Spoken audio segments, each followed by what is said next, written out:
You know, whenever there's a few hiccups going on, and something happened to the words there, something happened to the other words too, this is often a sign, you know, that God is trying to draw our attention to something very important, and that Satan is trying to distract our attention away from that which is really important. And I've often found, you know, in churches, that when there's an important message, when there's something that God is touching some people in a very specific way or whatever, there's often a lot of other distractions to try and take away from that. And so I'm always aware that, you know, sometimes when things go smoothly, then everything just happens as it is. But sometimes these are little signs and signals that God is very much at work and that He wants to try to reach us in a few different ways, ways that we may not expect. I want to talk to you today about unbelievable joy that we can have. And it's beyond belief, this joy that is ours to have, for the simple reason that it comes from the kingdom of heaven. And that's where really our future and our existence in this world are. Jesus is inaugurating in us the kingdom of heaven. And so, wouldn't it be appropriate that he would have an episode with his disciples on the top of the Mount of Transfiguration, and that he would talk about his departure. Now, interestingly, some of the parts of what I was going to share with you today, it's a reiteration of that mountaintop experience, because Jesus is always trying to tell his disciples, this is what's going to happen to me. And so, despite a second reading, you heard this kind of theme spoken of again by Jesus in a very dramatic way with his three disciples, Peter, James, and John, at the top of the Mount of Transfiguration that Nicole read to you. And then she read to you that, of course, he is entering Jerusalem to come into that new kingdom in a new way. Now, this parable, or this incident, I should say, can't be explained or can't be understood unless you actually understand what's going on a little bit before this. And there's three other incidents. There's two incidents that happen where Jesus is involved in of salvation, and then he tells a parable. And then comes this triumphal entry into Jerusalem. And Dr. Luke, St. Luke, makes great pains to put these things together in his gospel. I'm going to tell you what they are. I won't read them, but I am going to read to you the parable that goes before the triumphal entry. The first thing that happens is that he reiterates a recap of his crucifixion. Then, as he gets near Jericho, there's a blind man sitting at the side of the road, and of course he disturbs everybody and he wants Jesus to heal him, which he does. And Jesus, it can be summarized that Jesus has saved this man from poverty and blindness. That's at one end of the scale. We're all poor in some way or another, and we're all blind. Well, Jesus saves us from poverty and blindness. The very next incident that happens is the incident about Zacchaeus. And Zacchaeus, of course, has heard about Jesus, and when Jesus comes over to his home, Zacchaeus has a change of mind and heart, and what Jesus does is he saves this man from a life of wealth and corruption. So we have two ends of the scale here. We have a beggar who's saved from blindness and poverty, and we have a rich person who's saved from wealth and corruption. Well, most of us don't fall into those categories, do we? Most of us aren't blind beggars, and we're not so wealthy and rich that we're corrupt as the day is long. So Jesus then tells this parable. Now, you're going to know this parable, but I'm going to point out a few things in it, and I'm going to spend a little bit of time on it, because if you understand this parable, you will understand everything there is to know about this triumphal entry. And Luke makes it very clear that all these things are to be connected.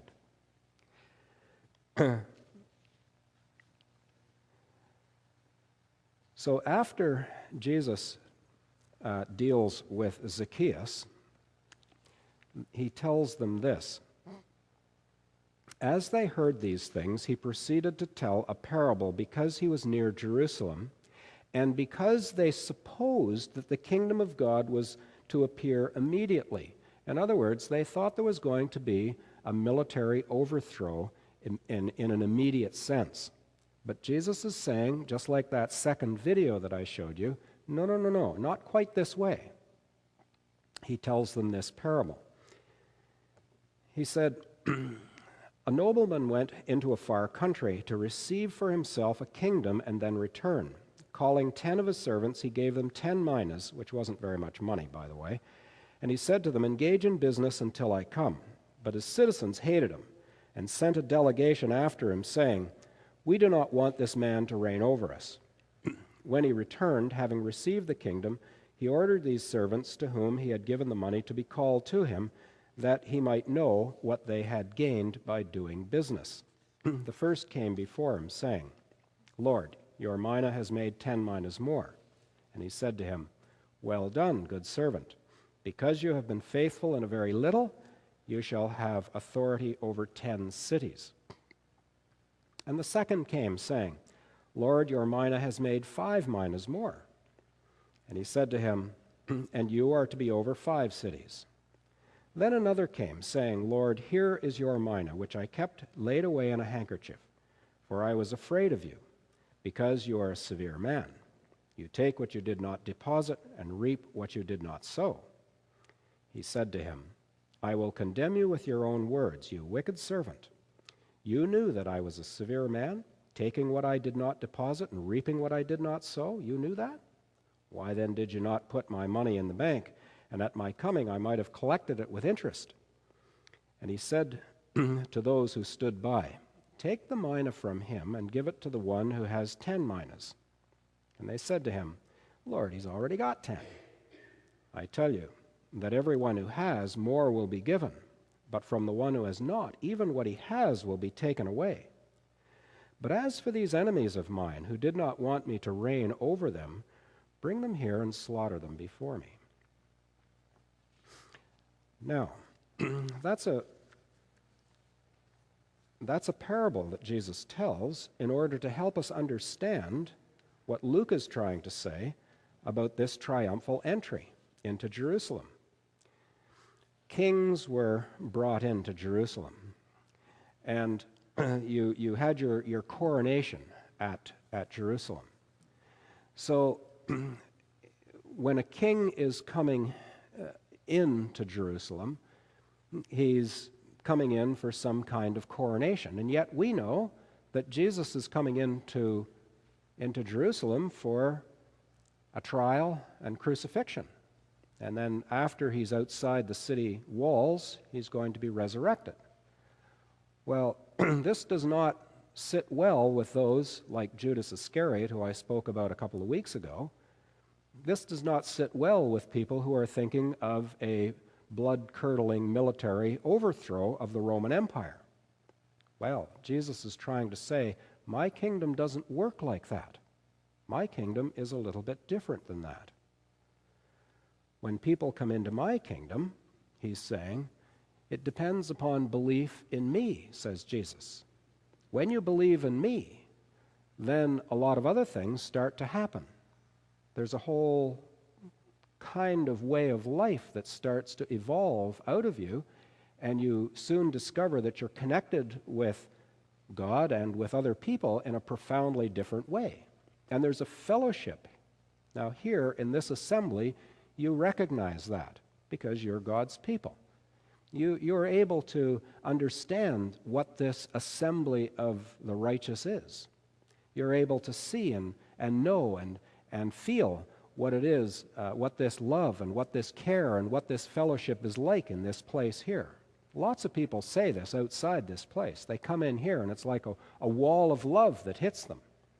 Well, you are the people whom God is pouring that love through, and it's impacting other people. Sometimes you don't notice how good it is until you leave. But when you come back, then you discover, hey, it really is happening in this place. There is something happening here that is not happening out there. And I want you to be aware of that, because that's very important. You see, Jesus is giving us a kingdom, and this kingdom is to be highly valued. Let's go back to this parable of the talents.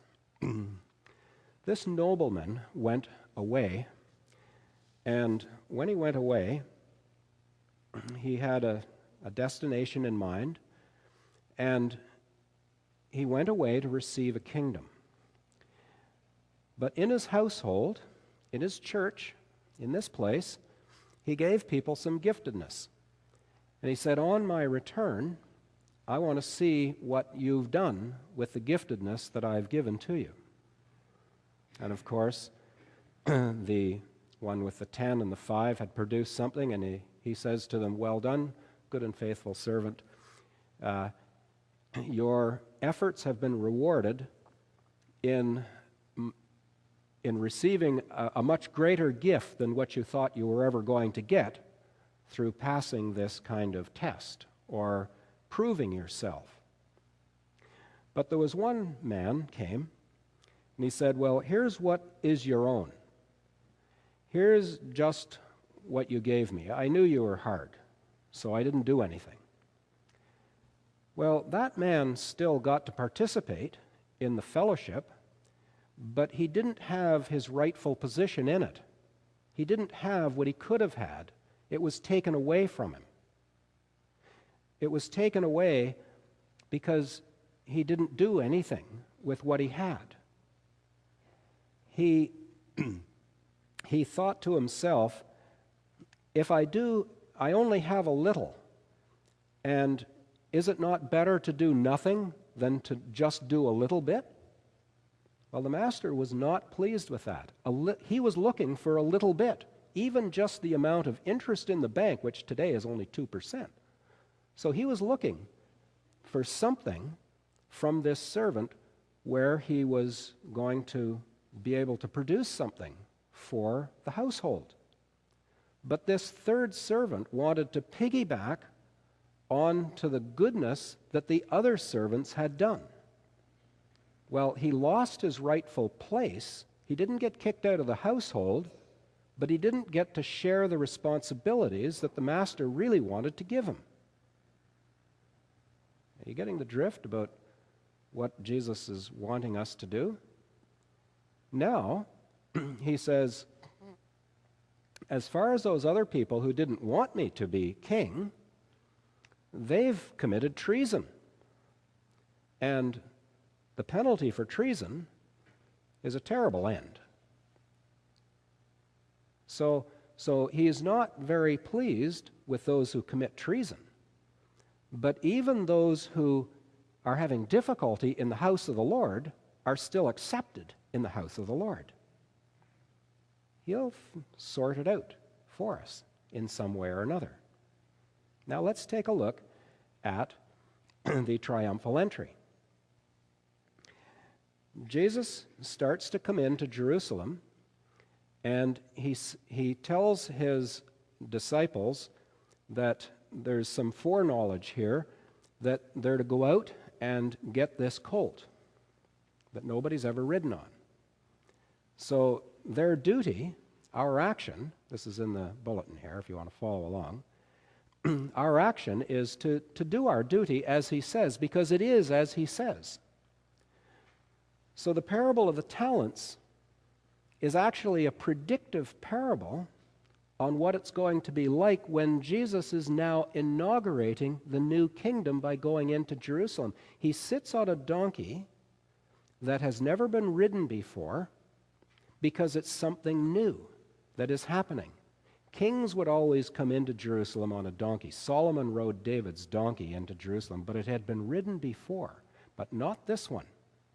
This one was a fresh donkey for a fresh start. So it is our duty, when Jesus gives us some foreknowledge, to carry it out. And he's giving us foreknowledge of what is going to happen in his kingdom by telling us the parable of the talents, or the parable of the minas. He gives us a forewarning. He says that you're going to find this donkey, that you're going to find this donkey that has never been ridden, but it requires our discernment. We are asked to have eyes that see and ears that hear, because we are asked to think back to that other parable that says, what's going on here and what's the connection between that parable and what's going on now? Jesus has a focus, and that is going to Jerusalem. He wants us to have a destination, which is our life's effort. And when he is fulfilled in his kingdom, then that becomes our delight. It becomes our unbelievable joy. But there's a group of people off to the side who keep saying, tell your disciples to just shut up about this. Tell them to be quiet about this. And Jesus says, look, if my disciples, you and I, if we're silent about the inauguration of this new kingdom, and you see the king is now entering to inaugurate something new, and then he's going away for a little while, and then he's coming back again. Remember the second video I showed you? Then he's coming back again. If my disciples are silent, then the very stones will shout out, because there is a cosmic change going on here in the whole universe. In other words, the angels in heaven are rejoicing with all their might and all their power, because Jesus has completed his mission in this world, which is to be born, to live the life he did, and touch people the way he did, and then to be put on trial, and to be crucified, and to be raised by God. He has completed that mission, and that mission inaugurates a new kingdom in this world and the next. And so there's rejoicing in heaven, and there's rejoicing on earth, just like those people did when they were all surrounding Jesus. Did you remember? Pick out that one fellow. He raised Lazarus from the dead. You see, things are changed in the new kingdom, but they're not changed in the old kingdom. The kingdom of the Pharisees and the Sadducees, the kingdom that wants to stay in the past. Things aren't changed. But with Jesus, there's this huge celebration. And this celebration is what we're about here, because we have everything to celebrate about. We have everything given to us. We are the people that have been producing these other 10 and 5 minas while the master is away and while we're waiting for him to return. Do you see how the parable and the incident are connected? And you can't have one without the other. We're not at the extreme ends. We're not having to be dragged out of the gutter because of poverty and blindness. And we're not corrupt with riches. We don't have to be saved from either of those. But we're given tasks to do in the meantime that are going to prove what we can do, so that the greater reward will come to us later on. because that's what life is about. We work on rewards, don't we? We work on we don't do something for nothing. You do something because you think there's some benefit in it. And those of you, all of you here, know that in helping people, as we do in so many of the activities in this church, that the helping of people, in actual fact, brings the presence of God to us. It makes us more whole and better, and we're able to share that with somebody else, and everybody gets to be hiked up on a better and more wonderful level of joy and celebration because of what God has done through you in this house. But those who don't want Jesus to be the master have committed treason, and they have a dreadful fate awaiting them. So the parable predicts what Jesus is inaugurating as he comes into Jerusalem, as he goes to trial and crucifixion and then resurrection. But after resurrection, he's promised, I'm coming again. I'm coming back to see how you've done. I'm coming back as judge. Right now, he's our Savior. But later on, he comes back and he says, well, bring the servants, bring my people towards me. Yeah, I know you. You get in. Yeah, I know you. You come on in the kingdom of heaven. I know you back there. Come on in. All those folks in the back rows, yep, come on in. No problem there. There's not a problem in this assembly here. It's our duty. When he says, produce something for the kingdom, Jesus' last words were, go and make disciples of people. Share the good news. Make disciples and just share the goodness, the celebration, and the love that he has given to you. And that is what your money is when you come before him and say, well, here's your 10 minas, I've made 10 more. He's not asking for something impossible. He gives you what you're able to handle and what he knows you have the capability to do. So he gives you according to your gift, according to your abilities. And he's given to each of us a wonderful heritage so that we may produce something for his glory, something for his stature, something for his kingdom. And as we do that, he just says, no problem with this group. You can start to celebrate now. And you can celebrate when he enters Jerusalem because he's going on the next leg of his journey. We're just a little bit behind in that middle part of where the parable of the talents is. I think that's enough. Amen.